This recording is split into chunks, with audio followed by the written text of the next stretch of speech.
est une précision avant le commencement, regarde la description car j'ai mis des définitions.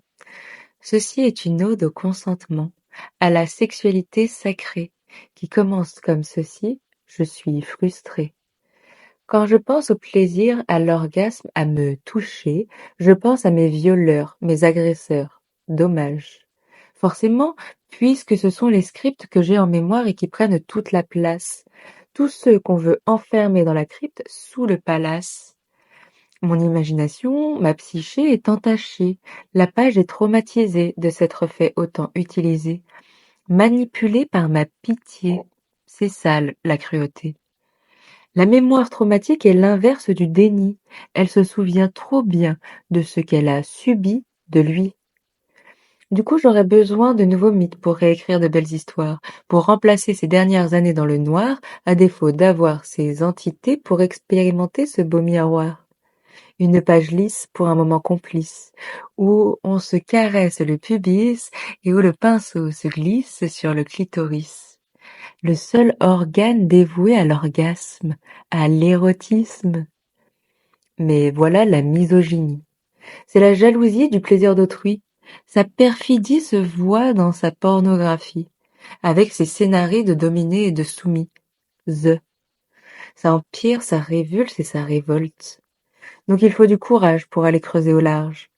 On veut voir du consentement, tout le temps, du plaisir de vivre à chaque instant, partagé, et non le délire pervers d'humilier ou de se vanter, de contrôler à quel point ils vont pouvoir souiller, de reluire l'ego de ces pédos.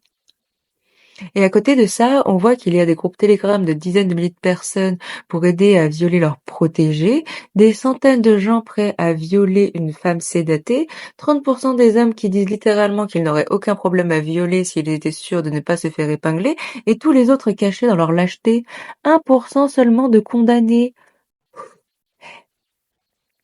Alors je dis merci. Merci à tous tes amis. Merci à toutes ces parts de vie, ces alliés qui osent parler, se soigner et se révolter. Car il n'y a que ces sapios qui donnent l'envie de s'accoupler. On n'a plus de poètes esthètes, mais bien des gamins qui prennent la tête à la fête. L'inconscience, le déni, ça suffit. Ils ont tout perverti par la violence, de la poésie à l'art de la vie. Toute la magie mutilée en la complaisance de l'indifférence, de la souffrance d'autrui.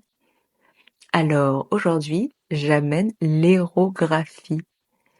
La santé, la sainteté, la sexualité sacrée. Ça coule de source, elle est bien là, la folie douce. C'est que quand le masculin a considéré toute la féminité qu'il s'est rempli sa psyché de sacré. Il s'est connecté. C'est la reconnaissance de tout l'espace à honorer et il est alors consacré. De virilité, il s'est métamorphosé en masculinité. Et il est alors temps de jouer à se rencontrer, jusqu'à éventuellement féconder la féminité de son fluide sacré. Et c'est ainsi que la conscience est procréée, jusqu'à l'enfance, lorsqu'elle est partagée, de la spiritualité vers la matérialité, de la féminité à la masculinité, la divinité. On ressent alors, tu es un beau cadeau fait à moi-même et je t'aime. Et c'est que par ici qu'on peut bien traiter la vie. Et ainsi, la féminité peut se recevoir. Tout ce que la masculinité a à donner de toute sa générosité. Et là, on reçoit d'autant plus toute la fierté de s'être incarné pour transcender et contempler toute cette beauté. On appelle cela orgasmer.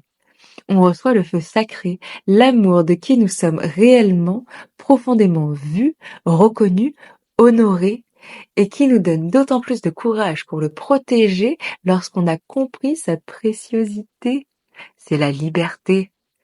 La plus belle chose à voir, c'est la liberté de s'exprimer intimement, réellement. La plus belle chose à voir, c'est être vraiment. On veut faire l'amour. Et pour toujours. Ah, ah oui, hein, ça émoustille, hein. Y a que ça qui donne envie, hein.